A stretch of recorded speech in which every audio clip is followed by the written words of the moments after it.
अब सुनो ध्यान से। ये जो तुम जानने वाले हो कोई मामूली दादी नानी की कहानी नहीं है भाई। ये तो वो रहस्य है जिसे सदियों पहले ग्रंथों में बड़े प्यार से छुपा दिया गया था। अब वीडियो है ना, उसको बीच में छोड़ना मत, वरना आधा घी आधा पानी वाली बात हो जाएगी। ये महज ज्ञान नहीं है, ये तो असली वाली भविष्यवाणी है। शायद कहीं सुना भी होगा, पर उसकी सच्चाई को महसूस किया है कभी? शक है। देखो, कहा तो गया है कलयुग की कुल उम्र 4,32,000 साल, लेकिन क्या वो पत्थर की लकीर है? जब धरती पर गड़बड़ चरम पर पहुंचती है, जब इंसान नाम का जीव इंसानियत भूल जाता है, धर्म अधर्म का फर्क धुंधला हो जाता है, तब भाई साहब काल चक्र अपनी रफ्तार बदल देता है। वही काल चक्र जो इतिहास की गियर बदलता है, युगों की स्पीड सेट करता है। महाभारत, विष्णु पुराण, भविष्य पुराण, सब में लिखा है साफ साफ। अब जब अधर्म बढ़ेगा और जो धर्म का झंडा उठाए हैं वही अधर्म में डूब जाएंगे, तब काल चक्र का एक्सीलरेटर दब जाता है। मतलब कलयुग की टाइमलाइन शॉर्टकट मार लेती है। और ये सब अब हो रहा है। 2030 हर जगह शोर मचा है। ग्रंथों के मुताबिक 2030 में कुछ बड़ा बदलने वाला है।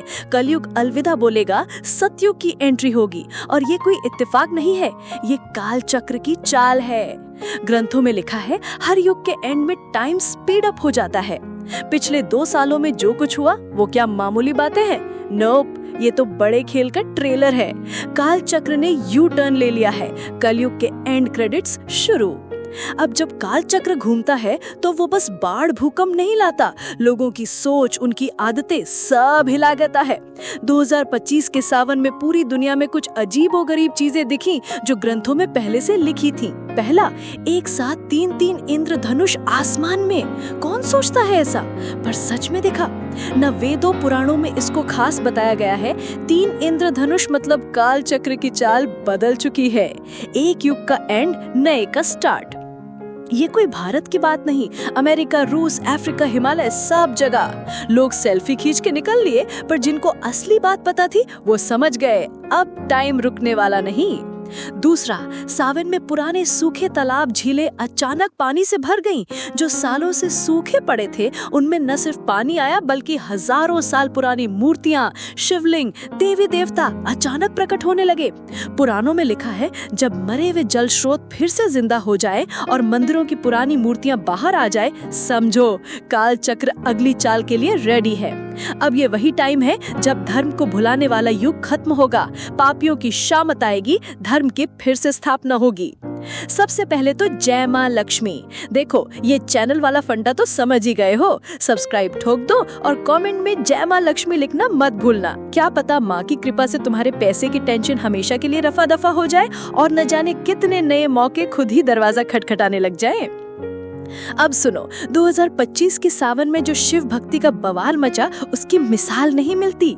इंडिया से लेकर नेपाल, भूटान और इंडोनेशिया तक के शिव मंदिरों में ऐसी भीड़ लगी कि मंदिर वालों को इमरजेंसी प्लान बनाना पड़ा। मजेदार बात ये रही कि वो लड़के लड़कियां जो मंदिर के नाम पर मुंह बना लेते थे, खुद ब खुद खींचे चले आए। पुराणों में लिखा है जब युग बदलने वाला होता है ना, तो महादेव के भक्तों की गिनती अचानक आसमान छूने लगती है। लोग अपने दुख, पाप, मोह माया छोड़ के सीधे शिवजी में रम जाते हैं। और असल में काल चक्र के रिमोट कंट्रोल तो महादेव के ही हाथ में है। ये सब बस इशारा है कि शिव खुद अब अगले युग के लिए मैदान में उतर चुके हैं। अब मौसम की बात करें तो 2025 का सावन तो जैसे मौसमों का रोडियो शो था। कभी सुबह चटक धूप, दोपहर में तूफान, शाम को बरसात और रात में बर्फबारी। यार, ऐसा कौन सा वेदर ऐप प्रिडिक्ट कर सकता था? और ये सिर्फ इंडिया में नहीं, पूरी दुनिया में अजीब मौसम देखे गए। पुराणों के हिसाब से जब ऋतुएं अपनी हदें पार करने लगे तो समझ जाओ काल चक्र नई कहानी लिखने की फिराक में है। ये मौसम की शरारत नहीं थी, ये तो प्राचीन स्क्रिप्ट का हिस्सा था। प्रकृति खुद अगले सीजन की तैयारी में बिजी थी। अब तीसरी बात, धरती के भीतर से उठती अजीब आवाजें। सावन की रात में कई जगह धरती के नीचे से कुछ गूंजने, कंपन होने की खबरें आई। कुछ साइंटिस्ट ने तो इसे नेचुरल कहकर इग्नोर मार दिया, लेकिन पुराणों में साफ लिखा है जब धरती खुद सिग्नल देने लगे तो समझ लो टाइम अप होने वाला है। कलयुग का एग्जिट पास है भाई।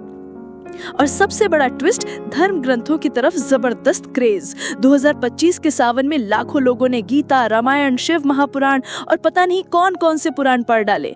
गांव-गांव में शिव पुराण का पाठ हुआ। ये सिर्फ धार्मिक जोश नहीं था, ये तो काल चक्र की दिशा का सीधा सबूत था। पुराणों में है कि जब लोग खुद ब खुद धर्म की तरफ लौटने लगे तो सतयुग की घंटी बजने में देर नहीं। तो भैया ये 6 संकेत अगर ध्यान से देखो तो ये सब कोई इत्तेफाक नहीं, ये तो इतिहास के सबसे बड़े मोड़ का ट्रेलर है। अब असली सवाल, 2030 में क्या बवाल होगा? ग्रंथों में साफ लिखा है 2030 में एक ऐसी खगोलीय घटना होगी जो धरती की हवा पानी सब बदल देगी। कोई दिव्य तारा निकलेगा हजारों साल बाद और उसके आते ही बुराई की वाट लग जाएगी। लोगों के दिल में अपने आप दया, प्यार और भक्ति की फीलिंग्स जागेंगी और धीरे धीरे सतयुग की शुरुआत हो जाएगी।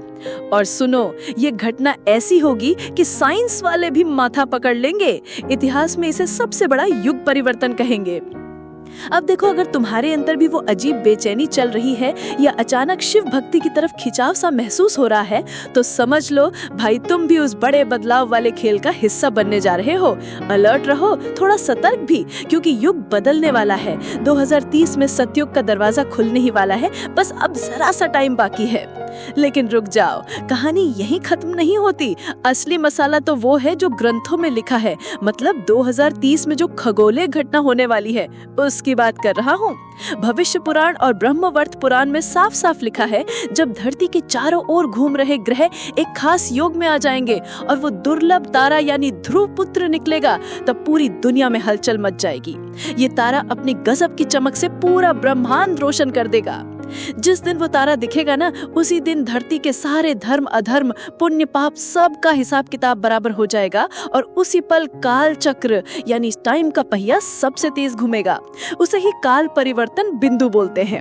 पुराणों में लिखा है, जो वो तारा एक खास राशि में घुसेगा तभी कलयुग का फाइनल चैप्टर स्टार्ट हो जाएगा।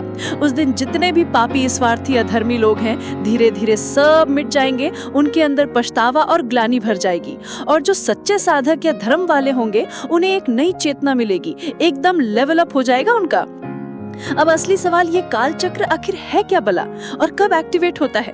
तो भाई, काल चक्र मतलब टाइम का वो साइकिल जो पूरी सृष्टि की चाल, लाइफ, डेथ, युग परिवर्तन सब कंट्रोल करता है। ये सीधा तब दिखता है जब किसी युग का एंड टाइम नजदीक आ जाता है। त्रेता और द्वापर में भी यही हुआ था। महाभारत में जब कृष्ण ने काल रूप धारण किया था, वो भी इसी का सीन था। पुराणों के हिसाब से जब धरती पर बुरा वक्त, अधर्म हद से ज्यादा बढ़ जाए तो काल चक्र उठ जाता है और दिशा बदल देता है।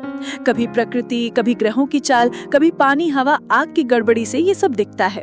और जैसे ही स्पीड पकड़ता है, कुछ ही सालों में युग बदल जाता है। अब कलयुग के एंड की बात करें तो भविष्य पुराण के मुताबिक इसकी उम्र 4,32,000 साल बताई गई है। पर ग्रंथों में ये भी लिखा है कि जब पाप बहुत बढ़ जाए तो भगवान विष्णु खुद काल चक्र को ऑर्डर दे देते हैं कि कलयुग की रफ्तार कम कर दो। और अभी कुछ ऐसा ही चल रहा है। 2025 का सावन और 2030 की वो खगोलीय घटना, ये सब उसी डिवाइन ऑर्डर का नतीजा है। कलयुग का आखिरी फेज शुरू हो चुका है। जिस दिन वो तारा आसमान में दिखेगा, उसी दिन से कलयुग की एक्सपायरी क्लॉक टिकने लगेगी। धीरे धीरे सब खत्म होकर सतयुग में शिफ्ट हो जाएगा। कहते हैं जब वो तारा प्रकट होगा, उस दिन पूरे पृथ्वी पर 3 घंटे तक ऐसा अंधेरा छा जाएगा जैसे सूर्य ग्रहण हो गया हो। कोई चिड़िया तक आवाज नहीं करेगी, सारे जानवर डर के मारे शांत हो जाएंगे। फिर ब्रह्मांड में एक अलौकिक ध्वनि गूंजेगी जो सिर्फ जगे हुए साधक ही सुन पाएंगे। उसी टाइम काल चक्र फुल स्पीड में घूमेगा और युग बदलाव की घंटी बजा देगा। तो भाई तैयार रहो, अब जो होने वाला है वो हजारों साल से वेट की जा रही घटना है। और हाँ, अगर वीडियो पसंद आया हो तो लाइक मारो, सब्सक्राइब कर दो और कमेंट में जय महाकाल लिखना ना भूलना।